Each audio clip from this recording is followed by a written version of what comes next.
Здравейте, млади и стари, големи и тинейджери!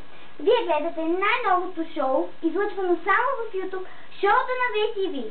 Аз съм Весела Джумбазова и да ви представя другата младежка Велислава Цанкова. Здравейте и от мен, зрители! Аз се казвам Вили и много обичам шоколадова торта. Опа, като каза шоколадова торта, се сещам, че утре имам рожден ден, а нямам шоколадова торта. Изобщо никаква торта нямам. Спокойно, и утре е ден. Да се надяваме. Като я няма Катя да я не подсеща, трудно се справяме. Тя си е при баба си. Добре, че баба е модерна и си има скайп и компютър. Мисля, че се досещате каква е темата на днешното предаване. За рождените ми е. А сега предлагам да чуете и резултатите от предишната ни анкета. Въпросът беше: харесва ли ви нашето шоу? И се оказа, че 92% от нашите зрители го харесват. Мисля, че това е доста добре. И сега ви предлагам да чуете песента на Джастин Бибър, да чуете песента Happy Birthday в изпълнение на Джастин Бибър. Дано ви харесва. Happy birthday to you. Happy birthday to you. Happy birthday, happy birthday. Happy birthday to you. А сега ще чуем и новини. Малко светски новини, но може и обикновени, не знам. Така, вярно е, че Джастин Бибър обещал на феновете си турне пълно с екшен. Но не знам дали е предвид имал този екшен, който се случи в събота в края на концерта му в Берлин. Да.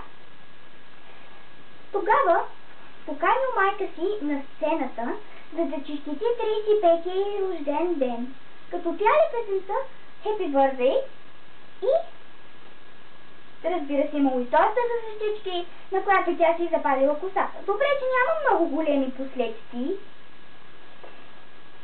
То изпълнителя бил скоростен и бърз и угасил пожара, дори да е бил толкова малък.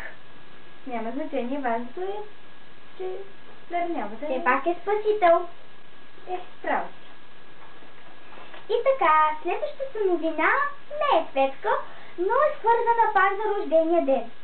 Един предстоящ рожден ден е на път да събере 20 000 гости в столичния квартал Дружба. Леле. Да, знам, това всъщност е най-обсъжданата тема във Фейсбук през последните дни, след като 22 годишно момиче уж по грешка поканило в дома си чрез социалната мрежа всички желащи. Поканата за събитието вече е изтрита, след като желащите да присъстват достигнаха размерите на един малък град.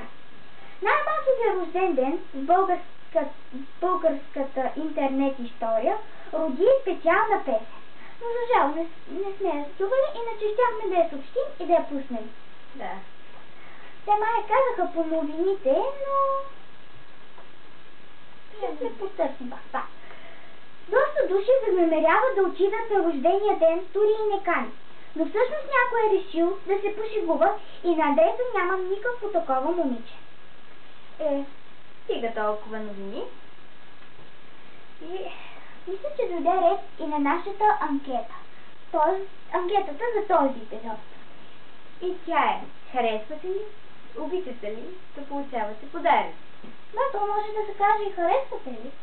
Да, съжалявам за грешка. Спокойно, Базиле. Вие си знаеш, че нашите зрители искаха ти да попееш? Ами да попея?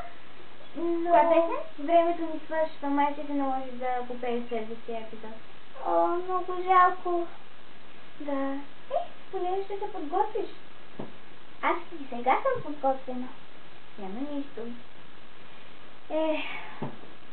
И следващият ни епизод ще бъде свързан с музиката. Разбира се. Затова в следващия епизод ще попеем и ще поспирим, да се надяваме. Може и само да попеем. И искам всички да предизвикаме в следващия епизод, освен нас и нашата водеща Вили да попее. Не, добре, дете.